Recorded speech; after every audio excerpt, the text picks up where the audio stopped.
I got a small grant from University of Ottawa for an innovative study connecting my past work on parenting children with disabilities to child welfare and adoptions issues. This is what we call the Stakeholder study, which I'm presenting today.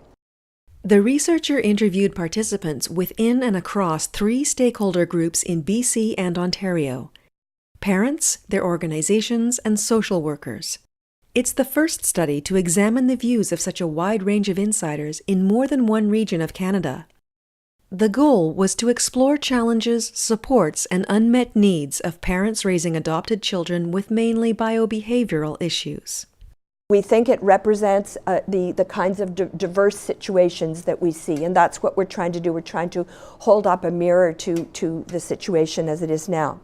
I looked at parents that had children aged 2 to 12, not because I dislike teenagers, I did survive mine, but because they add another layer of huge complexity when you're trying to figure out what's going on. Study participants included Aboriginal, immigrant, and French-speaking parents. Family size varied, and several were headed by one parent. The adoption type, 15 of them were domestic and 5 were intercountry.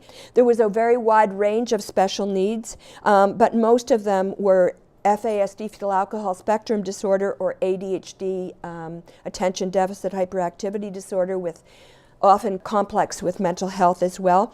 We had some that had physical disabilities as well, often misdiagnosed. I interviewed 5 social workers as well, and 3 parent associations. And the interviews were similar in that we had similar themes. The questions were adapted a little bit, but they were similar themes so that I could get some comparison. Responses from participants representing agency and association groups were analyzed together, as the sample in each group was too small to stand on its own. Stakeholders generally agreed on the main challenges facing adoptive parents, beginning with the complex task of understanding and managing the child's special needs. This was a child coming from an orphanage, a toddler. We were prepared for attachment. The child was bonding really well. In fact, we didn't want to be put down, wanted to be held. The child slept really, spent long hours in the crib, but we knew something just wasn't right.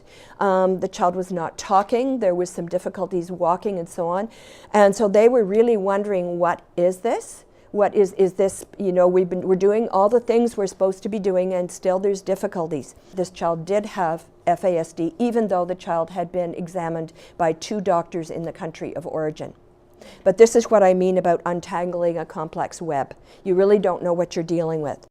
This is a quote here: "The parents have to be detectives to figure out where the children's difficulties are coming from. If the child comes from an orphanage, is this behavior because of FASD, attachment, or sensory deprivation? At the end of the day, you have to work with the child. He is who he is, whether you know the risks or not."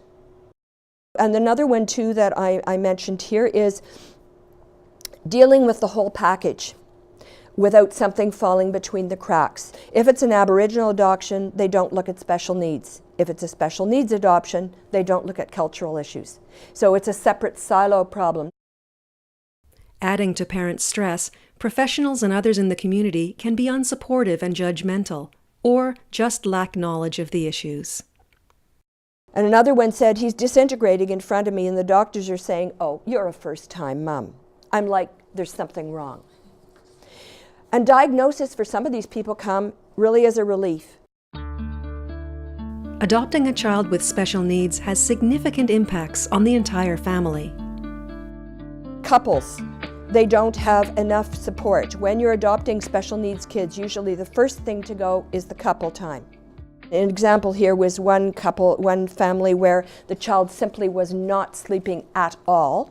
They had no respite, they had no money to hire anyone to do anything, no energy to do anything, they just wanted to sleep. There's an assumption that if you help the child, automatically everything's going to get better at home. It does to some extent, but there's these poor parents that are absolutely exhausted as well.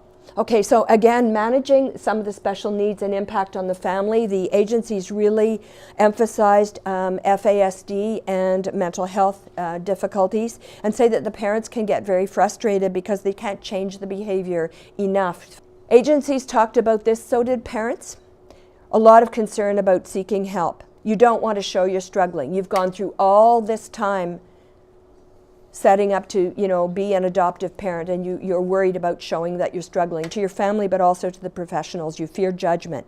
There has to be an awful lot going on for them to be honest about how frustrated they are and the impact the child is having on the home environment. They don't want anyone to turn around and say, this probably was not a good match. So as much as the agency could be helpful in post-adoption supports, there's a fear there as well. And that comes from also our power and the realities of the situation. There's a major issue in Canada, lack of funding to support adoptive families. There's a lot of money to support children when they're in foster care, but as soon as they leave foster care, that funding, for the most part, dries up. This came out from everybody, by the way, no disagreement amongst the stakeholders that funding is just a huge problem. So rationed public services, very few subsidies, costly private or adapted services, caregivers, you don't hire your local teenager. They'll eat them up. Somebody said eat them up for supper. Yeah, cost of therapies and so on. Minority families face added challenges when services they need are not culturally appropriate. In Ottawa, we had some of these situations where you could get the service if you were a French parent, you could get the service if you were prepared to get it in English. Otherwise, you had to wait 3 years. And we had parents saying, yes, I'm going to get the service. And then the kid came home and said, Maman, je ne comprends rien. The child did not understand one word.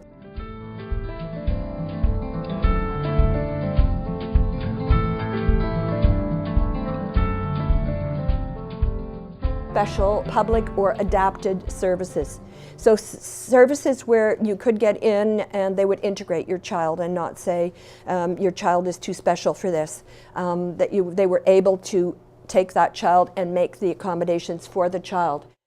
A certain psychiatrist, he was the one that made everybody get moving. He wrote the letter that said in the school, this is what's going to happen. A certain social worker, some social workers went above and beyond the call of duty. They were available more than they were expected to be when their mandate ended.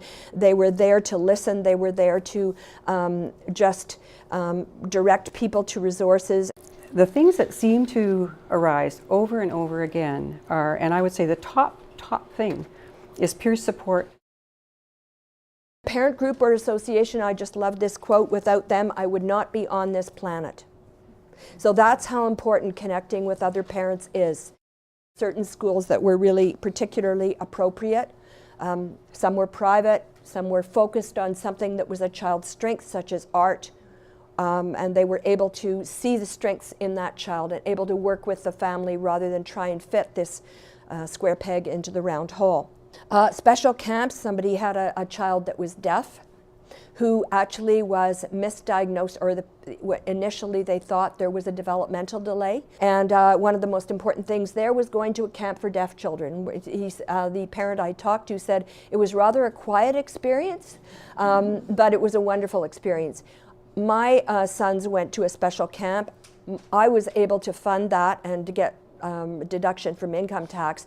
My husband and I went to Gatineau Park across the river in Quebec when our kids went to the special camp. In terms of holidays, we couldn't afford to go anywhere else. But that was one place where everybody took medication and everybody had to be very structured and everybody had to be watched all the time. There was nothing abnormal about it at all. They were just like everybody else.